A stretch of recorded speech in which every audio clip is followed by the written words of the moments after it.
plano ng person mo sa relationship ninyong dalawa? Ayan. So, we'll see ano yung energies ng connection ninyo. Paalala lang, ang reading na to ay general reading. So, maaari kayong makarelate, maaring hindi. Just take what resonates. And another reminder, ito lang po yung aking account at Mystic Queen PH. Mag-ingat dun sa mga nagpapanggap na Mystic Queen PH. Hindi po ako yun. Nagre-re-upload po yan ng videos ko.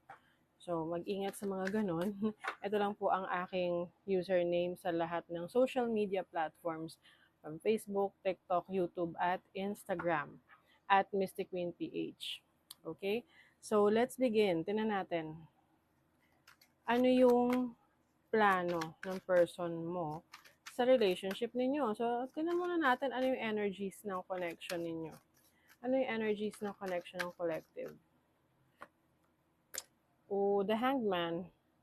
Itong person mo ay nag-iisip-isip. Parang ano yung iba sa inyo na stuck na yung relationship niyo na para bang hindi mo alam kung ano ba, may patutunguhan ba yung relasyon nyo, pwedeng matagal na kayo ng person mo, tapos ikaw nag-iisip ka, ano na ba yung next move, meron bang development sa relationship niyo, sa connection niyo. Let's see what else. The Three of Pentacles. Meron dito sa connection nyo na parang siya yung gusto nang ayusin or tipong humihingi ng update like ano ba, paano na tayo, ano na yung next move. So, possible the other person ay hindi pa siya sure or wala pa siyang plano or the other person meron na siyang mga suggestion. So, it's either ikaw yun na nagsasuggest ka na ano na yung next natin gagawin, mag-aasawa na ba, magsisettle down, magkakaroon ng anak, ano na yung next move, ganon.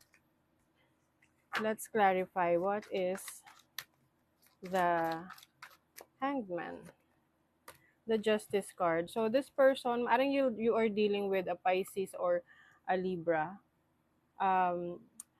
Meron kasing nagdedesisyon dito na hindi na siya sigurado. Parang wini-weigh niya yung options niya, whether gusto niyang mag-proceed with the relationship or yung bang parang ano lang, floating, ganon. Wala masyadong plans for the future. What is the Three of Pentacles? Maaring kayo hindi na kayo masaya sa sitwasyon na to na parang naghihintay ka, yung iba sa inyo naghihintay na mag-propose yung person nyo, naghihintay kayo na pag-usapan yung pagpapakasal, pagsa-settle down, naghihintay kayo for the plans para sa inyong future. And I think kung ano yung naibibigay sa inyo ng person nyo ay yun yung hindi nyo gusto or hindi nyo feel. Oh, yung iba sa inyo may anak na. Oo, syempre, pag nagkaanak na, mas seryoso yung dapat na takbo ng relationship. But for some of you, parang lalong, parang lumamya yung relasyon ninyo. Okay, tingnan natin yung, feelings niya ngayon. Ano yung feelings ng person ng collective? Ano yung feelings ng person ng collective? The Ace of Wands. The Three of Cups. Parang ayaw pa niya i-let go yung freedom niya. Yung nakakalabas with friends, nakakagala with friends. Temperance and the Four of Wands. I think, yung person mo, may plano naman, pero hindi pa ngayon. Kasi Four of Wands is about family, and Temperance is about patience. Siguro, pinagmamasdan pa niya yung, inoobserbahan pa niya yung takbo ng relationship ninyo. And at this point, your person is still enjoying yung kanyang buhay. No? Regardless kung anong gender nito, no? It doesn't matter. But your person is enjoying life, yung freedom. Kasi kahit paano may freedom pa rin sa relationship ninyo, lalo na kung ito yung tipong siya, yung may may pagka-outgoing. Oo. You have the Sun. The Sun is about confidence, ano pa to yung nag-e-enjoy pa sa buhay niya. Oo. Nag-e-enjoy pa siya.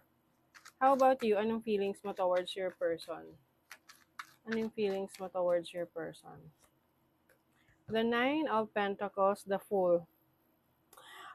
Alam mo, I have this feeling na ikaw ay parang binibigyan mo na lang siya ng ano, ng ultimatum na okay, pag itong taong 'to walang plano, magsosolo ka, like you will go your own way.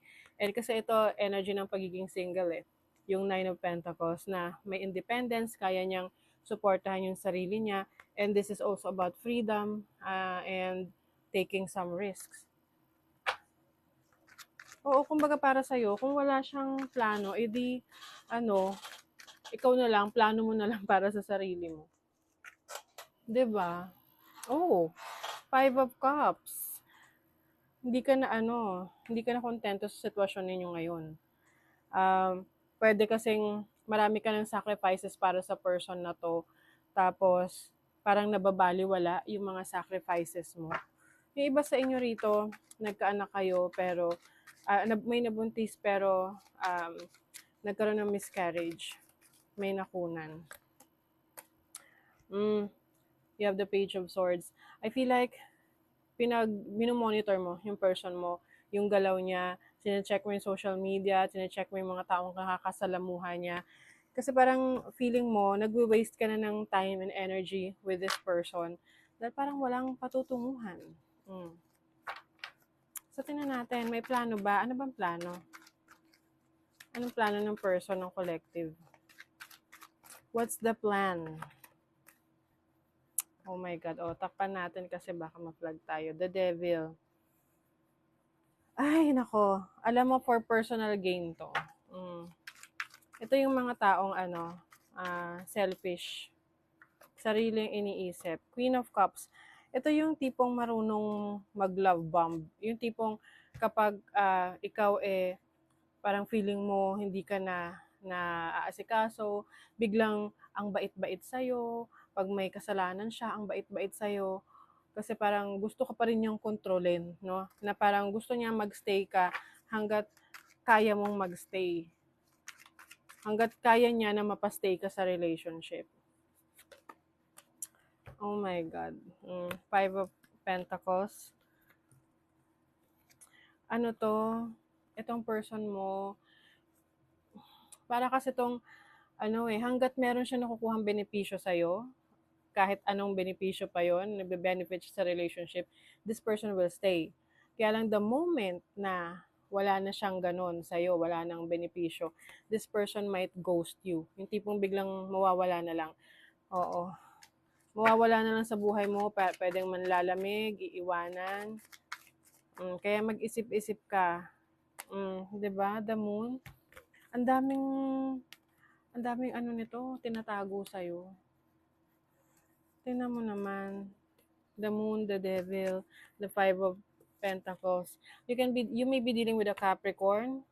Merong Cancerian dito, merong other water sign, Scorpio tsaka Pisces. Wala tong plano. Oo, parang uubusin lang niya yung energy mo. Hanggang sa pag wala na siyang benefits towards you, goodbye na. Five of Wands. This person is very much conflicted. Ayaw niya na pinakikialaman siya, ayaw niya na pinangungunahan siya sa mga plano niya. At kung matagal na kayo sa relationship na to, mag-isip ka. Kasi wala. I don't think this person ay meron pang balak na, may plano pa para sa future ninyo. Ano to also energy ng Aries, Leo, Sagittarius. Ano siya, may pagka-immature. Yung tipong gusto lang niya muna mag-enjoy sa buhay niya. Walang sense of maturity and walang sense of responsibility. So, ingat, okay? Maghanap ng tao na mas dinideserve mo.